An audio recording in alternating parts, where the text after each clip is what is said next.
my room is a mess, so I don't know why I'm showing this angle, but I got an exercise bike. It was really cheap on Amazon, and I figured, hey, it's getting cold, might as well get something to exercise on. Yeah, so anyways, I was actually gonna wait to film this after Friday, because this Friday, 2 days from now, that's when I'm presenting at, or I guess virtually at, Tulsa Community College. They're doing a showing of Paper Birds, and then it's gonna be a Q&A with me, and then, no, I said that wrong. An interview with me, and then an audience Q&A. So there's gonna be like a moderator, and I already have the questions that I'm gonna be answering. And that's what I was working on tonight, actually.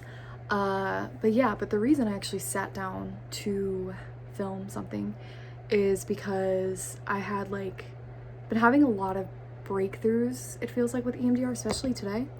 And my friend and I, Abby is my friend, which would be funny if they're watching this, I don't know.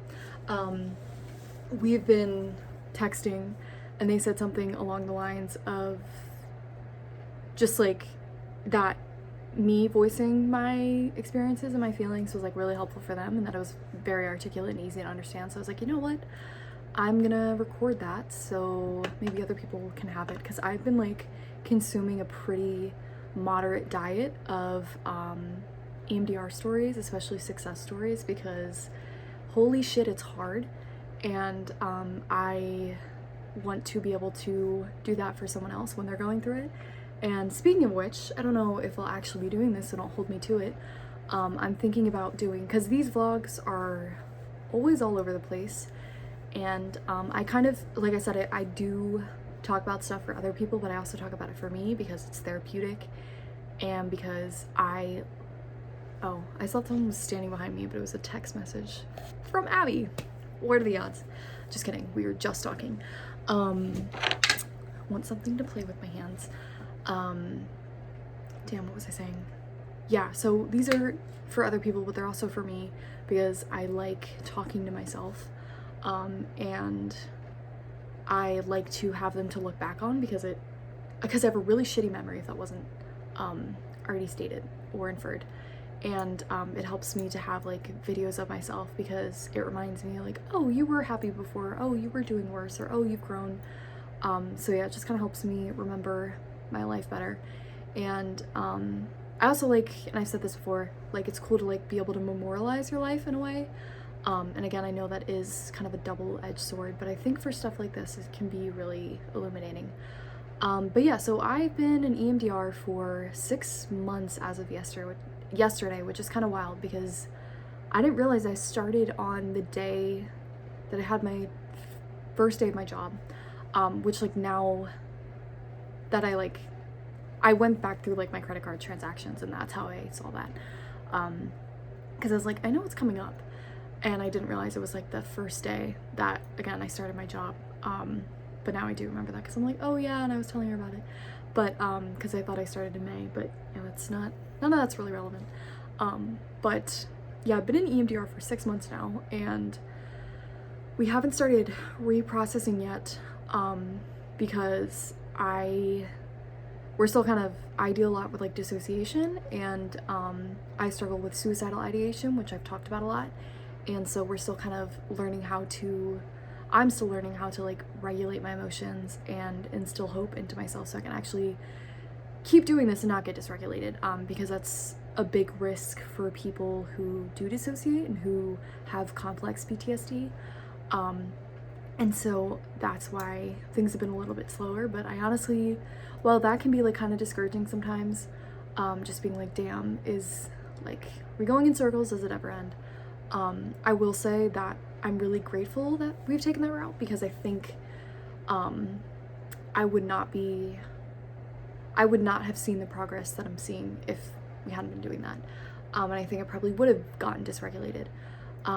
So yeah, it's been really cool, and all of it is EMDR because it's like an 8-phase process, and I'll try to remember to link something in the comments because I've seen a lot of good videos now that explain what EMDR is and how it works, which definitely check that out, because even if you're not looking for yourself, It's just really fascinating, and I think reading up about that process can help you understand better how our brain works, and that's always helpful. So yeah, but anyways, so we haven't done reprocessing, but we've done a lot of like talk therapy, we've done some parts work, we've done, I've kind of done some like DBT on my own, or try to, and she's like giving me a few exercises to try.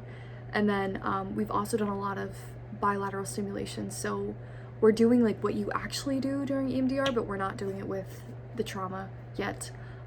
We're more so doing it with like tapping in good things and like good beliefs to kind of make them stronger, and good memories. So and that in itself has kind of led to some breakthroughs, and I think I talked about the one I had like a couple days before my first flashback, or not my first flashback, the anniversary of my first flashback, the 3-year anniversary. So yeah, but I had one actually this week because I take notes and I want to share this story because I hope it kind of like illuminates what the process is like. So I take therapy notes every week. I started doing that I think in like July because things got really heavy. It's been and I'll talk about that a little bit first because I think that's really important to talk about, because EMDR is hard. It's not like, and this isn't something I can be credited for coining because it's something that I read online, but the person who came up with this analogy, they said it's not like taking a pill and everything is better. It's more like doing chemotherapy where it's really shitty at first, but eventually you get better. And that's a lot like any therapy, but especially trauma therapy and especially EMDR, because you're like really tapping into like emotions and events that you've likely pushed away for a long time. And I know for me, I don't think before I started EMDR therapy, I ever really stopped to feel things in my body. Like every emotion that you have, if you pay attention to it, like it shows up somewhere in your body. And that can be it can feel really overwhelming sometimes. Like now it's gotten to the point where when I focus on that feeling, eventually it feels shorter lived and it makes me feel better.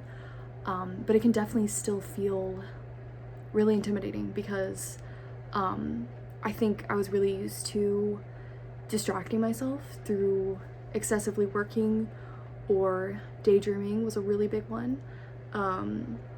So yeah, and some people go about distracting themselves other ways.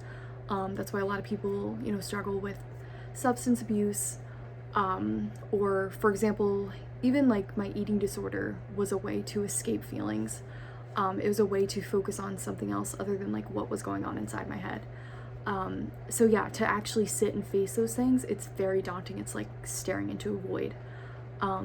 But the thing with EMDR that I've kind of discovered, and it's an experience that I just had this kind of past week that I'm going to jump into, it feels a lot like, so like starting EMDR is like stepping into a black room. Like it's pitch black and you can't see anything. You don't know how big the room is. You don't know what's there. It's terrifying.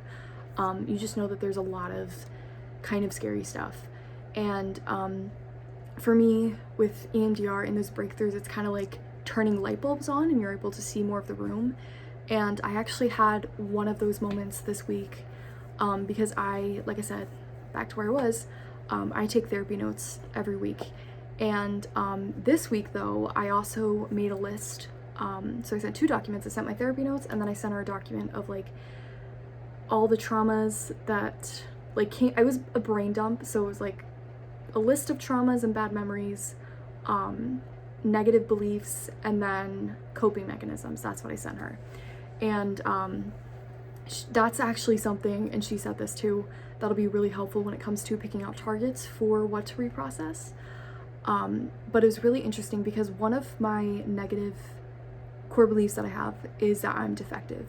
And that is something that I didn't even identify as like something outside of myself until I started therapy, because I'd always assumed that was just who I was. Like when I'd read stories of people saying that they were broken, I couldn't resonate, because I was like, well, for something to be broken, it had to have been like not broken first. And for me, like I thought I was just born different and I was born wrong, and I would just have to find a way to function in the world. And then when I brought that up to my therapist, she was like, oh, that's shame. And I had never really thought about shame because I didn't think about that concept much at all, because I'd always assumed it was synonymous with guilt, and guilt wasn't something that I felt like I really struggled with. But then once she told me what the definition of shame was, I was like, oh, that makes a lot of sense. And I was able to identify like a lot of the beliefs that I had about myself as shame, like not fact. But the thing is, and this is kind of where like CBT and EMDR differ, is you can know something, but so like the analogy that I've been using kind of the last couple days when I've been trying to explain this stuff is that you can know something, but a lot of the times it takes work or some kind of like light bulb moment to make it real so that you actually like believe it. Because a lot of the things that I believed about myself, like the negative stuff, it actually feels like it's like written in my bones, like it's like encoded in my DNA. And so just sitting in a mirror telling myself that I'm not defective isn't gonna really do anything, because that doesn't work for me. And I would say that it probably doesn't work for a lot of people, because again, that stuff is just kind of like ingrained in ourselves a lot of the time. And so so that was something that I was able to identify shame, but I was like, it doesn't really do anything. I still feel this way about myself. But then I had that list that I'd written to my therapist, and I was looking at it, and this was Monday morning, and I could see the similarities, like seeing the things that I lived through and then the beliefs that I had about myself. I suddenly could like connect where they made sense, because before it just felt like the beliefs that I had were like kind of outside of myself, and like they were, well, not outside, that's like not the better way to describe it is that it didn't have any kind of root. Like it was just me, like I was the problem. But then when I saw them side by side, I could kind of draw lines, like almost playing like match, like I don't know, like when you take tests and like you have to match the correct answers, you know what I mean? It was kind of like being able to do that, and I was like, holy shit, this actually makes a ton of sense. But again, it still didn't like totally click, like it was starting to, but it didn't.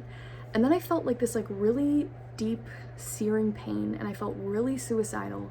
And that's something that's like flared up a lot since starting therapy. Like I'll get like those really acute episodes of pain and just feeling hopeless and feeling like I'm going in circles and feeling like I'm not getting anywhere.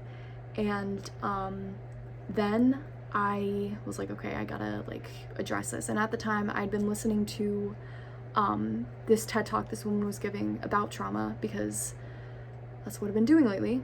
And I got up, this was actually, I probably shouldn't say this, I was at work when this happened, and I closed the door and I just like sobbed, and it was weird. And when I was sobbing, like I could literally feel something shift, and then suddenly like I didn't really believe, like it's still something I have to work on anymore, but like I finally didn't see myself as like defective.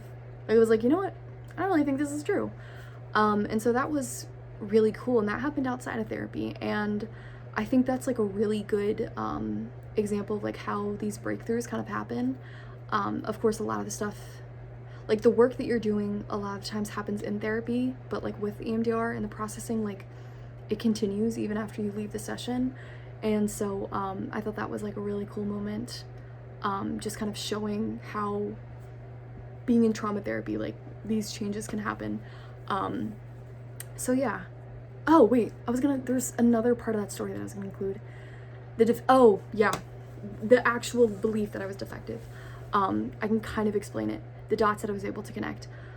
So there's someone who is very close to me that I definitely have like a bond with. I'm not gonna specify who that person is, but they're kind of like, I don't want to explain it.